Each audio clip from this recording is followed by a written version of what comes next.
Called to Care Canandaigua. I'm going to get serious here for a little bit. We began in 2022 after the Russian invasion of Ukraine. This organization sponsored our first families from Ukraine to Canandaigua in December of 2022. That was just the beginning. Since then, Called to Care Canandaigua has resettled 39 adults and 23 children, 18 families.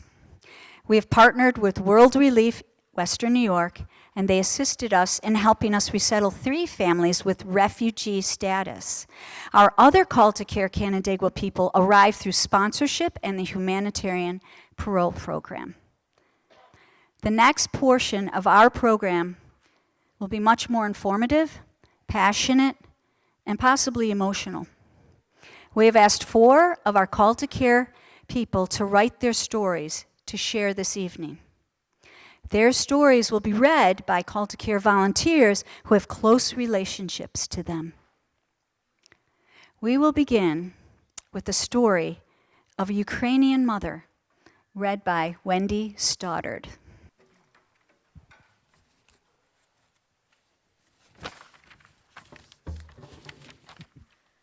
Good evening.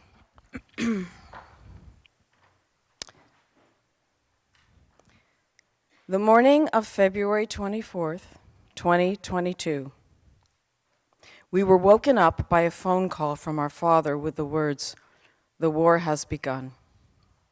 Even now, I cannot explain our state then. There were many questions in my head. Could it be true? Where to go? What decision would be the right one? How to protect myself and my family? We decided to go to our parents in the village. Literally a few hours after the declaration of war, gas stations ran out of gas, huge lines in stores, panic, huge traffic jams in the direction of the border exiting the country. The world changed dramatically for us. For some time we endured, could not find the strength to leave our home. But the shelling intensified. We spent the night air raids in shelters. At first, the children still went to school for some time, but during the air raids, they were forced to stay in dark and cold shelters for a long time. Then the children were transferred to distant learning. After much thought and hesitation, we decided to move to Poland. Adaptation was very difficult for us. Our first time abroad, a foreign language that was incomprehensible to us, new challenges in finding housing and work. The most difficult situation was with school. Our daughter would go home from school crying and hysterical every day. I don't know what it was connected with. Maybe it was our unwillingness to change, our desire to live in our native land. We couldn't cope with this challenge. It was very difficult for everyone. We were looking for a way out. Our salvation in this situation was our friends from Called to Care, who, having learned about our situation, kindly agreed to help. Our sponsor was a woman with a big heart and a bright smile. Although she didn't know us, she regularly wrote to us, supported us, and waited for us to meet while the documents were being prepared. When we arrived in the U.S., the incredible people from Called to Care prepared a home for us with everything we needed to live in and more. When I saw the groceries, towels, toothbrushes, I cried at how detailed and warm everything was prepared. We were greeted with warmth, hugs, peace, and blessings. Words cannot describe everything these incredible people did for us. They helped us adapt, helped with all the necessary documents, enrolling our child in school, finding doctors and jobs. They took us to English courses in Geneva 4 times a week. And this is just a small part of what these wonderful, compassionate, incredibly kind friends from Called to Care have done and continue to do for us. We are grateful for the support, understanding, and help to us and other families during this difficult time of radical changes. Every day, I thank God for the place where we are now and for the people we have met here. Here we enjoy the silence, nature, and beautiful views all around. And also, the people are always friendly, smiling, happy, always ready to help or just ask, "How are you?" Honestly, I have never met such people anywhere. In fact, we really miss our parents and friends who stayed in Ukraine. We help as much as we can, and I believe that in the near future, we will be able to return home. And now we thank our friends from Call to Care for their support, assistance, and help in this difficult stage of our lives, which with your participation, we are experiencing much easier, less stressful, with peace of mind, and hope that our dreams will definitely come true someday.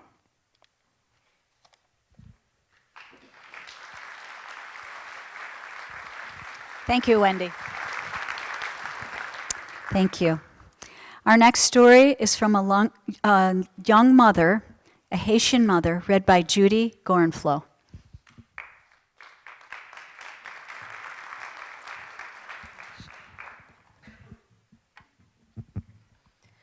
I was born in 1988 in Petit-Goâve, one of the oldest coastal cities in Haiti. When I was young, my mother moved me and my three sisters to Port-au-Prince. This is where I went to elementary school. School was not free like here in the United States. My mother had to pay for me to attend. All of the children wore uniforms. I remember how much I loved wearing bows in my hair. I was very shy, but I loved to dance. After school, I played with my sisters. And on Sundays, we dressed in our nicest clothes and went to church together. Those days felt safe. I've always loved helping people. That is why I wanted to become a nurse. After high school, my family paid so I could attend nursing school. In 2010, while I was in nursing school, a 7.0 earthquake devastated our country. More than 300,000 people were killed. I saw so much destruction and so much loss. Haiti has never recovered. That same year, I met my husband, Tico.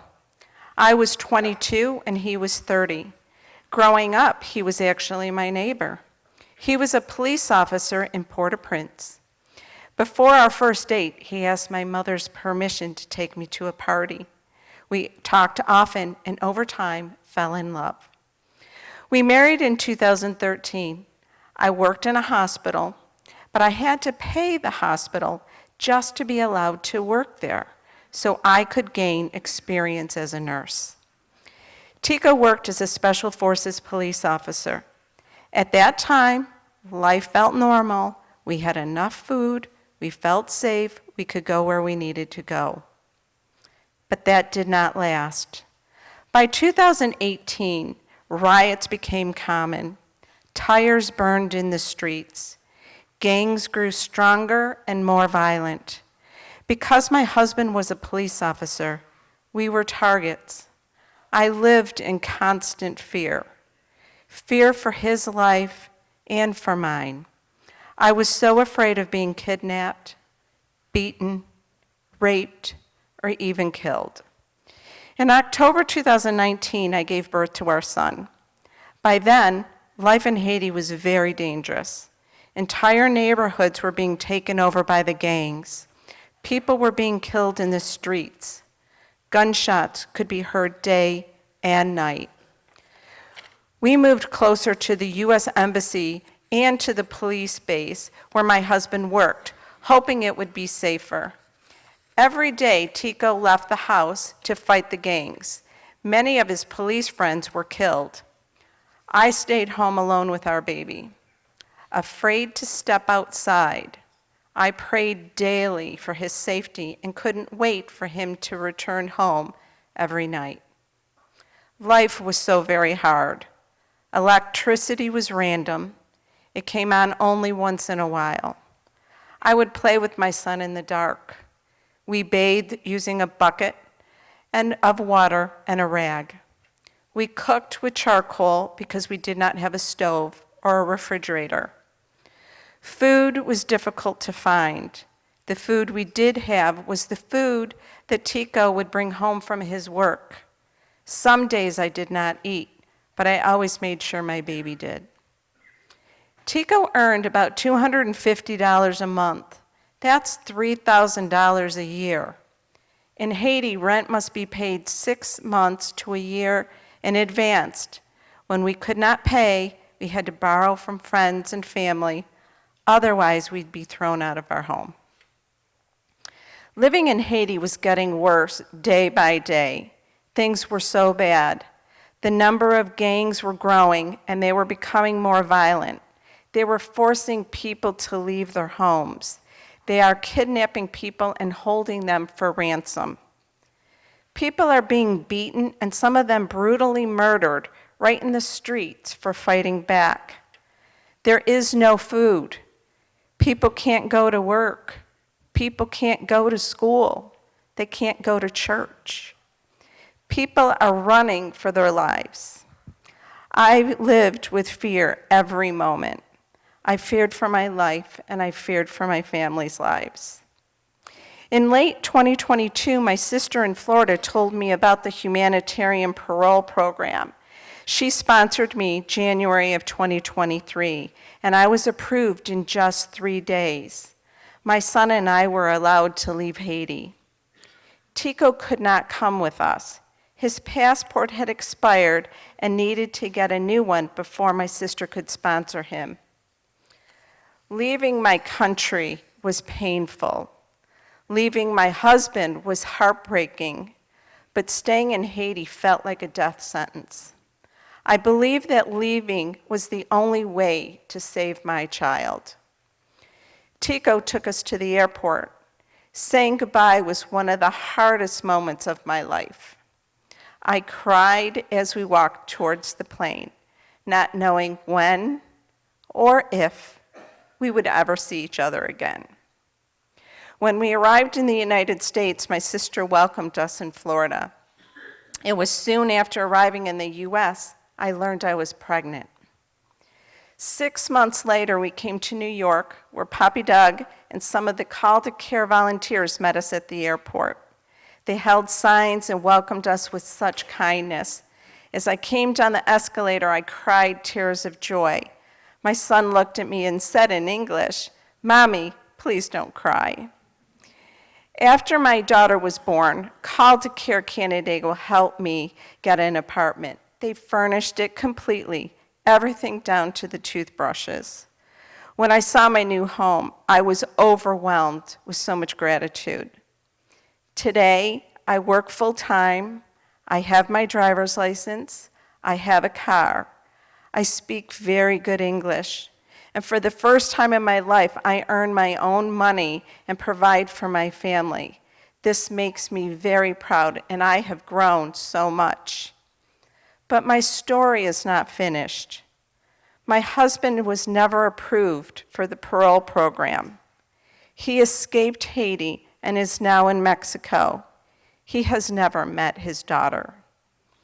I have applied for asylum, and I pray each day we can stay in the United States and my husband can join us, meet his daughter, and see his son again. Unfortunately, my future is still uncertain. I want to thank all the Call to Care volunteers for all of the love and support. You are part of my family, and because of you, my children and I are not just surviving, we're thriving. Thank you.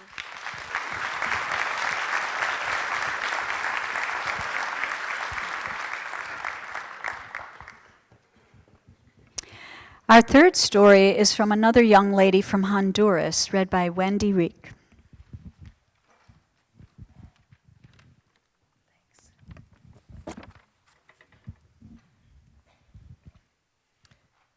As a 5-year-old, I had my family close. I had 3 women taking care of me. My mother, who brought me into the world, an aunt who took care of me like her own daughter, and my grandmother. My mother raised me and gave me everything, but she was a different kind of person. People on the street treated her like she was crazy just because she went out to the street to ask for food. begging for anything. She loved me and my sister. We never knew our real father. When I was 8 years old, my mother got sick. She was weak and stayed in bed. She died of HIV. They tested me and my sister, and we were healthy when my mother died. When I was 8 years old, I was sponsored by Children's International, a group that sponsors poor children. I was sponsored by my godmother, Charity Book. She and my Aunt Alba and my grandmother all helped to take care of me. Those years I was happy because I had my aunt and I had the best godmother. When I was 16, my Aunt Alba died. I felt like the deepest part of my heart was ripped out because she was the one who took care of me the most. After she died, we didn't have a home. I started to work then so I could take care of my grandmother, my little sister, and my little cousin. I worked a lot. We didn't have a home, so I built one from big cardboard awnings. My godmother sent me money to buy metal sheets. I used the metal sheets to cover the house so that drops of water would not fall through the roof. When I turned 20, I fell in love with a very bad man who was still bad. I had a baby. His name was Caleb. Caleb died on July 2nd, 2020. It was a very strong blow. After all of this, I lived a life of torment and pain in which I received physical abuse. The father of my son hit me. I worked hard and he never appreciated it. Once he burned all of my things and I was left with nothing, no shoes, no clothes. I was with him for almost 4 years. In February 2023, I left him at 1 in the morning. All I had were the clothes I was wearing. At work, everyone asked me what happened, but I was silent. But everyone knew the life I was living. The chef at work let me stay with her, but I was alone, without anyone. But my godmother never left me. She was taking care of me all the time from the United States. I decided to leave Honduras because the father of my son threatened to kill me. I traveled for a long time, walking in a caravan from Tapachula to Mexico City. I had to pay a coyote to get me to Eagle Pass, Texas, but the man was very bad and dropped me off at a gas station. We asked for help, but the people who came to help were very bad people who tried to scam me. They took pregnant women, children, and elderly people in their van, and they tried to force us to give them money by using guns. I cried and cried and cried. After that, I was locked up in a house without food or water. At night, when the doorbell rang, I would cry because they would arrive and take me out to the street. They put me in very ugly places. I wasn't the only one. There was a woman named Nellie, and with her, she was there with her 6-year-old girl. We were very scared.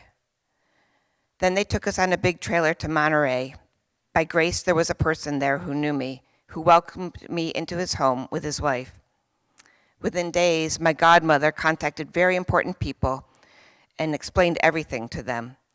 I was given permission to enter the United States. There was a person waiting for me who took me all the way to Texas. All the time in Honduras, I lived in fear, waiting for the time that I would be killed. I'm a person who has been through many difficult things. Most people would not want to live anymore. That is why I'm taking refuge in the United States. I have no one in Honduras, since I've been an orphan since the age of 8. In Honduras, I have no place to live and no way to support myself. The only thing I have to survive is to stay here in the United States and to continue fighting for my life. I want to be the pride of everyone. I want to be an example for many young people and children.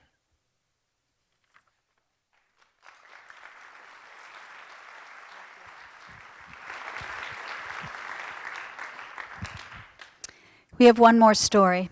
Our final story was written by a Venezuelan young lady, read by Laura Ortiz.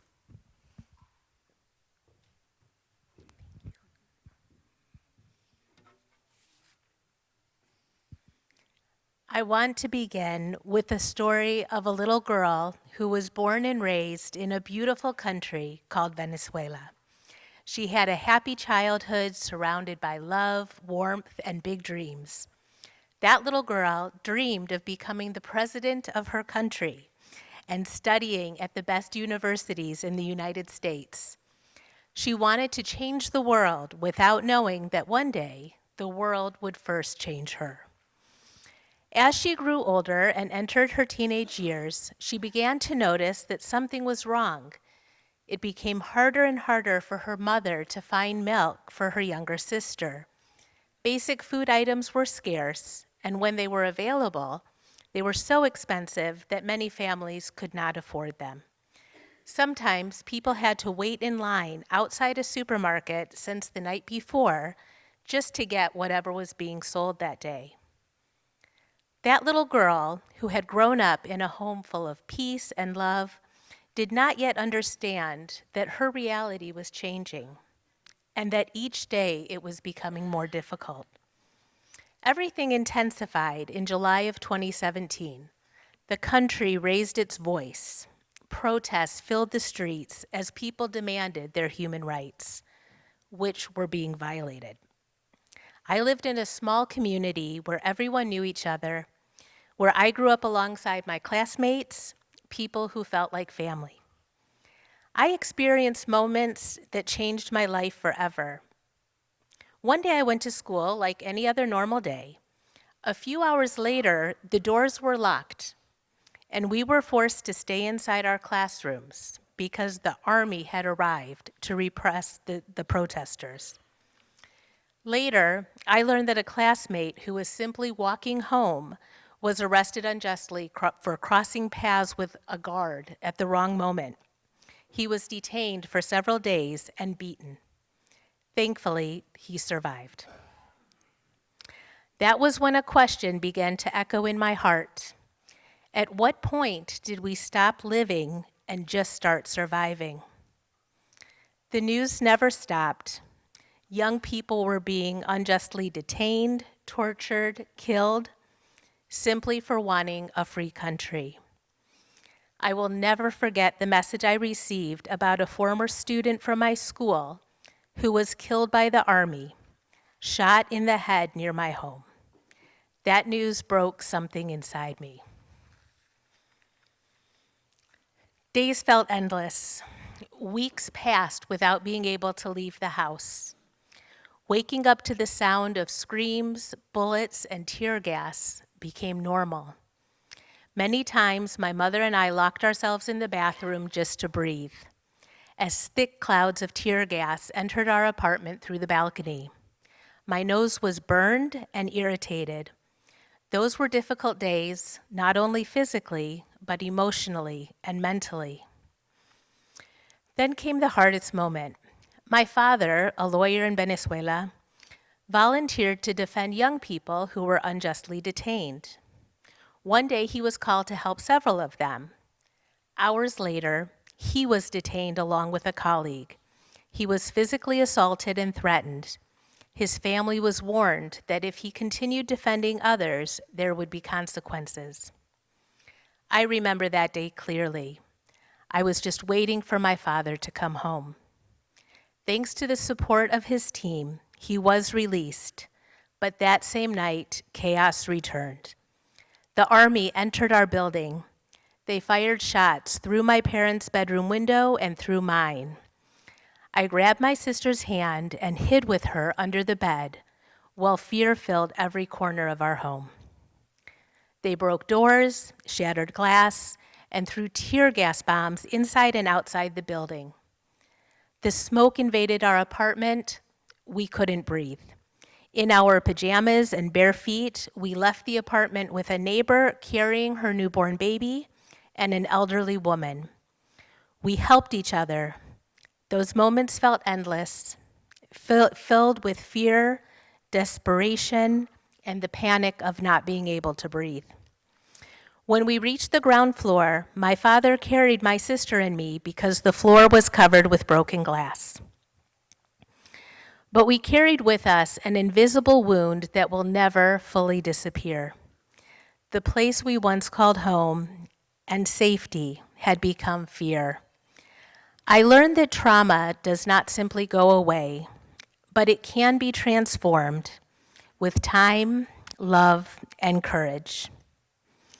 Life guarantees us nothing, but it teaches us something powerful. When everything falls apart, love can still hold us together. From all this, I learned resilience. I learned to hold on to hope, even in the darkest moments, and to keep believing what it seemed impossible. Years later, we moved to another country in Central America, a beautiful country that opened its doors to us, gave us peace, and offered us new opportunities. For the first time in a long time, we could breathe without fear. Then came another opportunity, the United States. I was afraid of a new culture, a new language, starting over from zero.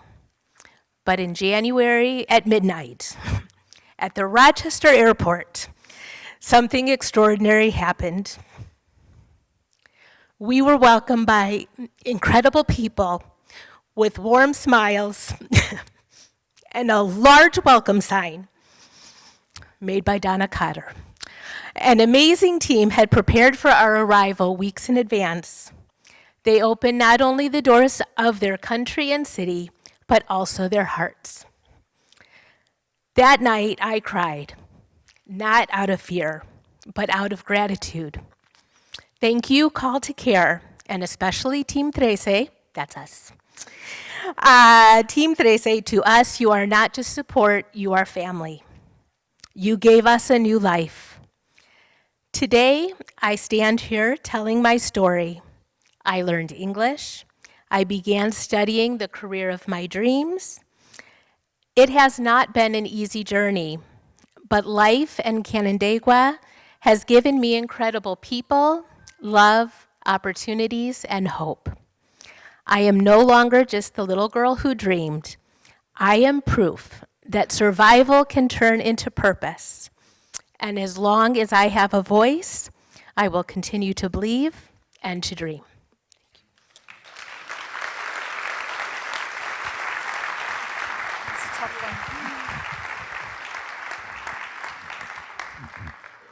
Thank you. You've been a wonderful audience.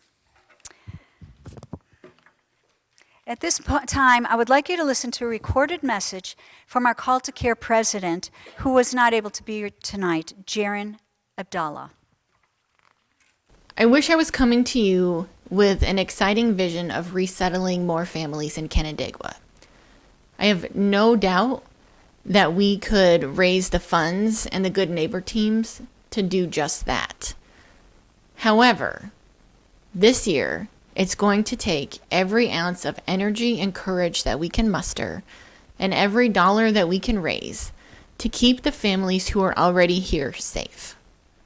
For their privacy and safety, you won't see any of the families who we serve from the stage tonight. However, some of them have entrusted us and entrusted you with their stories. At this point, everyone who we work with has been here in Canandaigua for over a year.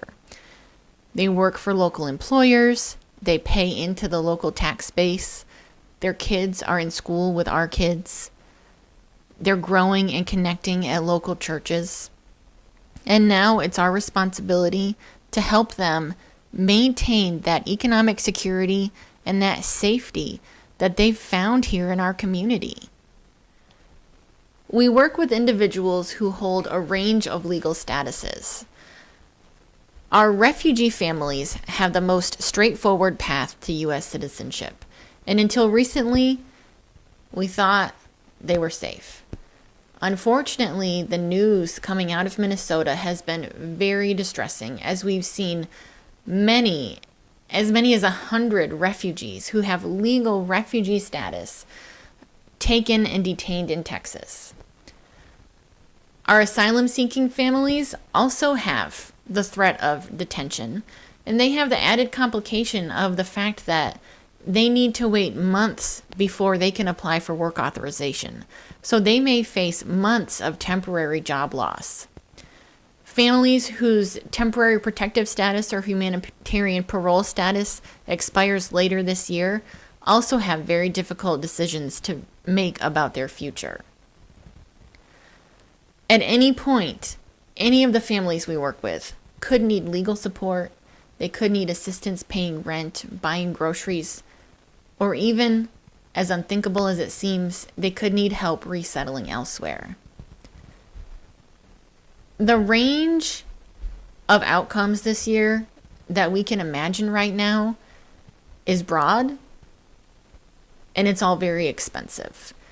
It's a lot for a family to have to face, and we can make sure that they don't have to face it alone, and we can make sure that they can make safe decisions for their families without the stress of the financial burden.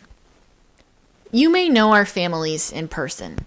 You may only know them through the stories that you've heard tonight, but I think you'll agree with me that they are invested in our community, they're invaluable to our community, and they don't need to face these challenges alone. Thankfully, it's free to offer a friendship. It's free to continue to advocate for humane immigration policies. But when you start talking about things like legal support, rent and grocery assistance, potential relocation support, that takes a lot of money. Your financial support tonight will enable us to stand alongside our friends and offer our continued emotional support, but also the tangible support that they need to face whatever this year brings. Thank you.